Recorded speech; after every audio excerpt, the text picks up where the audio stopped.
ഇന്നത്തെ റെസിപ്പി ക്രിസ്മസിനൊക്കെ മിക്ക വീടുകളിലും റെഡിയാക്കുന്ന പിടിയും കോഴിക്കറിയുമാണ്. ഞാനിപ്പോൾ ഇത് തനി നാടൻ രീതിയിലാണ് ചെയ്തിരിക്കുന്നത്. വറുത്തരച്ച കോഴിക്കറിയും അതുപോലെ അതിൻ്റെ കൂടെ നല്ല ടേസ്റ്റി ആയിട്ടുള്ള പിടിയുമാണ് റെഡിയാക്കുന്നത്. ആദ്യം തന്നെ നമുക്ക് ചിക്കൻ കുറച്ച് മസാലയൊക്കെ പുരട്ടി മാറ്റി വയ്ക്കാം. ഞാനിപ്പോൾ 2 കിലോ ചിക്കൻ എടുത്തിട്ടുണ്ട്. അതിലേക്ക് 1 ടീസ്പൂൺ ഉപ്പ്, 1 ടീസ്പൂൺ മഞ്ഞൾപ്പൊടി, 2 ടീസ്പൂൺ കുരുമുളക് പൊടി, 1 ടീസ്പൂൺ ഗരം മസാല വീട്ടിൽ തന്നെ പൊടിച്ചെടുത്തതാണ്. ഇനി ഇതെല്ലാം കൂടി നന്നായിട്ടൊന്ന് മിക്സാക്കി കൊടുക്കാം. നമ്മളിതിലേക്ക് ഇപ്പോൾ മുളക് പൊടി ചേർത്ത് കൊടുക്കുന്നില്ല. വറുത്തരച്ച ചിക്കൻ ആയതുകൊണ്ട് തന്നെ കുരുമുളക് പൊടിയാണ് ഇതിലേക്ക് കൂടുതൽ ചേർത്ത് കൊടുക്കുന്നത്. നന്നായിട്ടൊന്ന് മിക്സാക്കി കൊടുത്തിട്ട് അരമണിക്കൂർ നമുക്കിത് മാറ്റി വയ്ക്കാം മസാല പിടിക്കാനായിട്ട്. ആ സമയം കൊണ്ട് നമുക്ക് പിടി റെഡിയാക്കി എടുക്കാം. ഈ പിടി റെഡിയാക്കി എടുക്കാനായിട്ട് ഞാനൊരു പാത്രത്തിലേക്ക് 1 കപ്പ് റവ, 1.5 കപ്പ് അരിപ്പൊടി എന്നിവ ചേർത്ത് കൊടുക്കുന്നുണ്ട്. ഞാനിപ്പോൾ അപ്പത്തിൻ്റെ പൊടിയാണ് എടുത്തിരിക്കുന്നത്. അടുത്തതായിട്ട് ഞാൻ മിക്സിയുടെ ചെറിയ ജാർ എടുത്തിട്ടുണ്ട്. അതിലേക്ക് 1 മുറി തേങ്ങ ചിരവിയതിൽ നിന്ന് 1/4 ഭാഗത്തോളം എടുത്തിട്ട് ഈ ജാറിലേക്ക് ഇട്ട് കൊടുക്കാം. ബാക്കി തേങ്ങ നമുക്ക് ഈ പിടി വെന്ത് കഴിയുമ്പോൾ അതിലേക്ക് ചേർത്ത് കൊടുക്കണം. 1/4 ഭാഗത്തോളം അരച്ചെടുത്താൽ മതി. ഇനി ഇതിലേക്ക് ഒരു 5-8 കഷ്ണം ചെറിയുള്ളി, 1/2 ടീസ്പൂൺ ജീരകം എന്നിവ ചേർത്ത് കൊടുത്തിട്ട് ഒന്ന് ജസ്റ്റ് ഒന്ന് കറക്കിയെടുക്കണം. ഒന്ന് ചതച്ചെടുക്കണ പോലെ എടുത്താൽ മതി, ഒരുപാട് അരച്ചെടുക്കരുത്. ഈ രീതിയിൽ എടുത്തിട്ടുണ്ട്. ഇനി ഇത് നമുക്ക് ഈ പൊടിയിലേക്ക് ചേർത്ത് കൊടുത്തിട്ട് നന്നായിട്ട് കൈവച്ചിട്ടൊന്ന് തിരുമ്മി കൊടുക്കാം. എല്ലായിടത്തോട്ടും ആവുന്ന രീതിയിൽ നന്നായിട്ടൊന്ന് തിരുമ്മി കൊടുക്കണം. ഇനി ഈ പൊടിയിലേക്ക് ജീരകവും ഉപ്പും ചേർത്തിട്ട് തിളപ്പിച്ച വെള്ളം ഒഴിച്ചു കൊടുക്കുന്നുണ്ട്. എന്നിട്ട് നമുക്ക് നന്നായിട്ടൊന്ന് മിക്സാക്കി കൊടുക്കാം. ഈ പൊടിയുടെ ചൂടൊക്കെ ഒന്ന് ആറിയതിന് ശേഷം നമുക്ക് നന്നായിട്ട് കുഴച്ചെടുത്തിട്ട് ചെറിയ ബോൾസ് ആക്കിയിട്ട് ഉരുട്ടിയെടുക്കണം. ഇതിൻ്റെ ചൂടൊക്കെ ഒന്ന് ആറി വന്നപ്പോൾ ഞാൻ ഇതുപോലെ നന്നായിട്ടൊന്ന് കുഴച്ചെടുത്തിട്ടുണ്ട്. ഇനി നമുക്കിതിൻ്റെ ചെറിയ ബോൾസ് ആക്കിയിട്ട് ഉരുട്ടിയെടുക്കാം. ഏകദേശം ഒരു നെല്ലിക്കയുടെയൊക്കെ വലിപ്പത്തിൽ ഞാനിപ്പോൾ ഇത് ഉരുട്ടിയെടുത്തിട്ടുണ്ട്. നമുക്കിതുപോലെ എല്ലാ ബോൾസും ഉരുട്ടിയെടുക്കാം.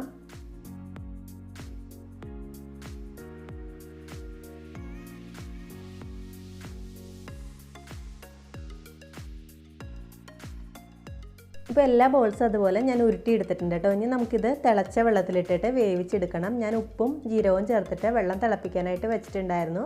ഇനി നമുക്കിതിലേക്ക് ഇട്ടിട്ട് നന്നായിട്ടൊന്ന് വേവിച്ചെടുക്കാം.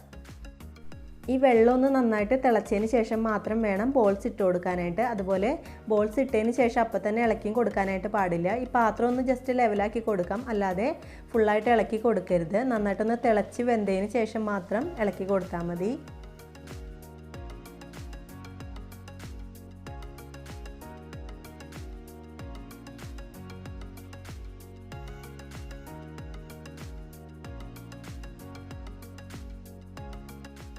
ഇപ്പോൾ ഇത് നന്നായിട്ടൊന്ന് തിളച്ച് വന്നു തുടങ്ങിയിട്ടുണ്ട്. ഇനി ഒരു 5 മിനിറ്റിനുള്ളിൽ നമ്മുടെ ബോൾസൊക്കെ വെന്ത് കിട്ടും. ഇപ്പോൾ നമ്മുടെ പിടിയൊക്കെ നന്നായിട്ട് വെന്ത് അതിൻ്റെ വെള്ളമൊക്കെ കുറുകി വന്നിട്ടുണ്ട്. ഇനി നന്നായിട്ടൊന്ന് ഇളക്കി കൊടുത്തിട്ട് നമുക്കിതിലേക്ക് നമ്മൾ നേരത്തെ എടുത്ത് മാറ്റി വെച്ചിരിക്കുന്ന തേങ്ങ ചേർത്ത് കൊടുക്കാം. എന്നിട്ട് ഗ്യാസ് ഓഫ് ചെയ്യണം. നന്നായിട്ടൊന്ന് മിക്സാക്കി കൊടുത്തിട്ട് ഗ്യാസ് ഓഫ് ചെയ്യാം.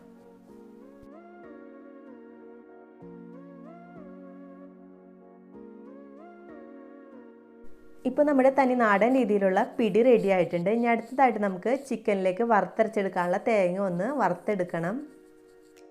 അതിനായിട്ട് ഞാനൊരു പാൻ വെച്ചിട്ട് അതിലേക്ക് കുറച്ച് വെളിച്ചെണ്ണ ഒഴിച്ചു കൊടുത്തിട്ടുണ്ട്. അതിലേക്ക് 3-4 കഷ്ണം ഏലക്കായ്, 2 കഷ്ണം കറുവപ്പട്ട, 2-3 ഗ്രാമ്പു, പിന്നെ 1 ടീസ്പൂൺ പെരിഞ്ജീരകവും കൂടി ചേർത്ത് കൊടുത്തിട്ടുണ്ട്. ഇതൊന്ന് മൂത്ത് വരുമ്പോൾ നമുക്കിതിലേക്ക് 1 മുറി തേങ്ങ ജസ്റ്റ് ഒന്ന് മിക്സിയിലിട്ട് അടിച്ചെടുത്തതാണ്, നന്നായിട്ടൊന്ന് പൊടിഞ്ഞ് വരാനായിട്ട്. അത് നമുക്ക് ഈ കൂട്ടിലേക്ക് ചേർത്ത് കൊടുക്കാം. ഈ തേങ്ങ മിക്സിയുടെ ജാറിലിട്ടിട്ട് ഒന്ന് കറക്കി എടുക്കുമ്പോൾ എല്ലായിടത്തും ഒരുപോലെ ഇരിക്കുമ്പോൾ പെട്ടെന്ന് തന്നെ മൊരിഞ്ഞ് കിട്ടുകയും ചെയ്യും. നമുക്കിത് അരച്ചെടുക്കാനായിട്ടും എളുപ്പമായിരിക്കുള്ളൂ. നന്നായിട്ടൊന്ന് ഇളക്കി കൊടുത്തിട്ട് നമുക്കിതൊരു ബ്രൗൺ കളറാവുന്നവരെ മൂപ്പിച്ചെടുക്കാം. ഇപ്പോൾ തേങ്ങ പകുതിയോളം ഒന്ന് മൂത്ത് വന്നിട്ടുണ്ട്. ഇനി നമുക്കിതിലേക്ക് 1 ടീസ്പൂൺ കുരുമുളക് പൊടിയും കൂടി ചേർത്തിട്ട് ഒന്നും കൂടി ഒന്ന് മൂപ്പിച്ചെടുക്കാം. നമ്മൾ ചിക്കൻ വറുത്തരച്ച് വെക്കുമ്പോൾ എപ്പോഴും കുരുമുളക് പൊടിയാണ് കൂടുതലായിട്ട് വേണ്ടത്. വറുത്തരച്ച കറികളിലൊക്കെ കുരുമുളക് പൊടിയുടെ ടേസ്റ്റാണ് മുന്നിട്ട് നിൽക്കേണ്ടത്. ഇപ്പോൾ തേങ്ങ നല്ല ബ്രൗൺ കളറായിട്ട് വന്നിട്ടുണ്ട്. ഇനി ഇത് നമുക്ക് ഗ്യാസ് ഓഫ് ചെയ്തിട്ട് ഇതിൻ്റെ ചൂടൊക്കെ ഒന്ന് ആറിയതിന് ശേഷം മിക്സിയുടെ ചെറിയ ജാറിലിട്ടിട്ട് നല്ല വെണ്ണ പോലെ അരച്ചെടുക്കാം. വെള്ളം ചേർക്കാതെ വേണം അരച്ചെടുക്കാനായിട്ട്. മിക്സിയുടെ ചെറിയ ജാറിലാണെങ്കിൽ വെള്ളം ചേർക്കാതെ തന്നെ നല്ല വെണ്ണ പോലെ അരഞ്ഞ് കിട്ടും. ഇനി നമുക്ക് ചിക്കൻ കറി റെഡിയാക്കാനായിട്ട് തുടങ്ങാം. അതിനായിട്ട് ഒരു പാനിൽ 3 ടേബിൾ സ്പൂൺ വെളിച്ചെണ്ണ ഒഴിച്ചു കൊടുത്തിട്ടുണ്ട്. വെളിച്ചെണ്ണ ഒന്ന് ചൂടായി വരുമ്പോൾ ഇതിലേക്ക് സർവ്വസുഗന്ധിയുടെ ഇലയും രമ്പയിലയും കൂടി ഞാൻ ചേർത്ത് കൊടുക്കുന്നുണ്ട്. നിങ്ങളുടെ അടുത്ത് ഉണ്ടെങ്കിൽ ചേർത്ത് കൊടുക്കുക, അല്ലെങ്കിൽ വഴനയില ചേർത്ത് കൊടുത്താലും മതി. ഇതൊന്ന് മൂത്ത് നല്ല മണമൊക്കെ വരുമ്പോൾ നമുക്കിതിലേക്ക് ഒരു 2 കപ്പോളം ചെറിയുള്ളി അരിഞ്ഞത് ചേർത്ത് കൊടുക്കാം. ഞാനിപ്പോൾ സവാളയല്ല ഇതിലേക്ക് ചേർക്കുന്നത്, സവാളയുടെ പോലത്തെ ചെറിയുള്ളി കിട്ടില്ലേ നമുക്ക്, അതാണ് ഞാനിപ്പോൾ ചേർത്ത് കൊടുക്കുന്നത്. ഇത് നല്ല ടേസ്റ്റിയാണ്. ഈ കൂട്ടിലേക്ക് ആവശ്യമുള്ള കുറച്ച് ഉപ്പും കൂടി ചേർത്തിട്ട് നന്നായിട്ടൊന്ന് വഴറ്റിയെടുക്കാം. ഞാനിപ്പോൾ ഈ കൂട്ടിലേക്ക് സവാളക്ക് പകരം സവാളയുടെ പോലത്തെ ചെറിയുള്ളി വാങ്ങിക്കാനായിട്ട് കിട്ടില്ലേ, അതാകുമ്പോൾ കുറച്ച് റേറ്റും കുറവാണ്, അതാണ് ഞാനിപ്പോൾ ചേർത്ത് കൊടുക്കുന്നത്. അത് നല്ല ടേസ്റ്റാണ് നമ്മുടെ കറിക്കൊക്കെ. ഈ ഉള്ളി ഒന്ന് ജസ്റ്റ് വഴണ്ട് വന്നപ്പോൾ ഇതിലേക്ക് കുറച്ച് കറിവേപ്പിലയും പിന്നെ ഇഞ്ചി, വെളുത്തുള്ളി, പച്ചമുളക് എന്നിവയും കൂടി ചേർത്ത് കൊടുക്കുന്നുണ്ട്. ഒരു 2.5 ടേബിൾ സ്പൂണോളം കാണും എല്ലാം കൂടി.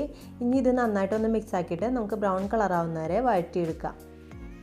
ഇപ്പോൾ ഉള്ളിയൊക്കെ അത്യാവശ്യം വഴണ്ട് വന്നിട്ടുണ്ട്. ഇനി നമുക്കിതിലേക്ക് കുറച്ച് പൊടികളൊക്കെ ചേർത്ത് കൊടുക്കണം. ഇതിലേക്ക് നമുക്ക് 1/2 ടീസ്പൂൺ മഞ്ഞൾപ്പൊടി, 1.5 ടീസ്പൂൺ കാശ്മീരി ചില്ലിപ്പൊടി, പിന്നെ ഒരു 2.5 ടീസ്പൂൺ മല്ലിപ്പൊടിയും കൂടി ചേർത്ത് കൊടുക്കുന്നുണ്ട്. ഇനി നന്നായിട്ടൊന്ന് മിക്സ് ആക്കിയിട്ട് ഇതിലേക്ക് വീണ്ടും നമുക്ക് 1 ടീസ്പൂൺ ഗരം മസാലപ്പൊടിയും കൂടി ചേർത്ത് കൊടുക്കാം. ഈ മസാലയുടെ പച്ചമണമൊക്കെ മാറുന്നവരെ നന്നായിട്ടൊന്ന് വഴറ്റി കൊടുക്കണം. അതിനുശേഷം വേണം നമുക്കിതിലേക്ക് ഒരു 2 തക്കാളി അരിഞ്ഞത് ചേർത്ത് കൊടുത്തിട്ട് വഴറ്റിയെടുക്കാനായിട്ട്. ഇപ്പോൾ തക്കാളിയൊക്കെ നന്നായിട്ട് വഴണ്ട് വന്നിട്ടുണ്ട്. ഇനി നമുക്ക് ഈ കൂട്ടിലേക്ക് നമ്മൾ വറുത്തരച്ച് വെച്ചിരിക്കുന്ന മസാലയിൽ നിന്ന് കുറച്ച് ചേർത്ത് കൊടുക്കാം. ബാക്കി നമുക്ക് പിന്നീട് വേണം ചേർത്ത് കൊടുക്കാനായിട്ട്. ഇനി നന്നായിട്ടൊന്ന് മിക്സാക്കി കൊടുത്തിട്ട് ഈ അരപ്പും കൂടി നന്നായിട്ടൊന്ന് മൂത്ത് വരുമ്പോൾ ഇതിലേക്ക് ചിക്കൻ ചേർത്ത് കൊടുക്കാം. ഈ ചിക്കൻ ചേർത്ത് കൊടുത്തിട്ട് നന്നായിട്ടൊന്ന് ഇളക്കി കൊടുക്കാം. അതിനുശേഷം ഒരു 5 മിനിറ്റ് ഇതുപോലെ ഇടയ്ക്കിടയ്ക്കൊന്ന് ഇളക്കി കൊടുത്തിട്ട് ഒന്ന് തിള വരുമ്പോൾ നമുക്ക് ബാക്കി അരച്ച് വെച്ചിരിക്കുന്ന ആ കൂട്ടും കൂടി ചേർത്ത് കൊടുക്കാം.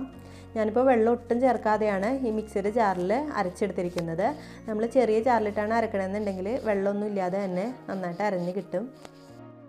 അരച്ച് വെച്ചിരിക്കുന്ന ബാക്കി അരപ്പും കൂടി ചേർത്ത് കൊടുക്കുന്നുണ്ട്. എന്നിട്ട് നന്നായിട്ടൊന്ന് വീണ്ടും നന്നായിട്ട് മിക്സാക്കി കൊടുക്കണം. അതിനുശേഷം നമുക്കിതിലേക്ക് ആ ജാറ് കഴുകിയ വെള്ളം കുറച്ച് ഒഴിച്ചിട്ട് ഈ ചിക്കൻ നന്നായിട്ടൊന്ന് വേവിച്ചെടുക്കാം.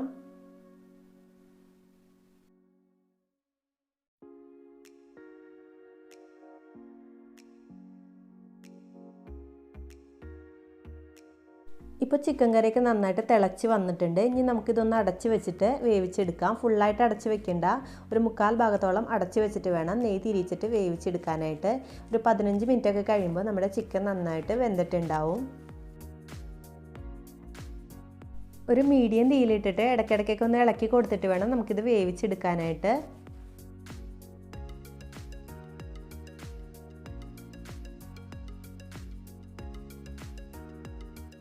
ഒരു 15 മിനിറ്റൊക്കെ കഴിഞ്ഞപ്പോൾ നമ്മുടെ ചിക്കൻ നന്നായിട്ട് നെയ്യൊക്കെ തിരിഞ്ഞ് കറക്റ്റായിട്ട് വെന്ത് വന്നിട്ടുണ്ട്. ഞാൻ ഇത്രയും ചാറേ എടുക്കുന്നുള്ളൂ. നിങ്ങൾക്ക് ചാറ് കൂട്ടി എടുക്കണമെന്നുണ്ടെങ്കിൽ കുറച്ച് മുന്നേ ഇട്ട് എടുക്കാം. ഇനി ഇതിലേക്ക് ഞാൻ കുറച്ച് കുരുമുളക് പൊടിയും കുറച്ച് കറിവേപ്പിലയും കൂടി ഇട്ടിട്ട് നന്നായിട്ടൊന്ന് മിക്സാക്കി കൊടുക്കുകയാണ്. എന്നിട്ട് ഗ്യാസ് ഓഫ് ചെയ്യാം നമുക്ക്. ഇപ്പം നമ്മുടെ തനി നാടൻ രീതിയിലുള്ള വറുത്തരച്ച ചിക്കൻ കറി റെഡി ആയിട്ടുണ്ട്. നല്ല ടേസ്റ്റാണ് ഇതിന്, നല്ല മണവും നല്ല ടേസ്റ്റൊക്കെ ഉള്ള അടിപൊളി ഒരു ചിക്കൻ കറിയാണ്.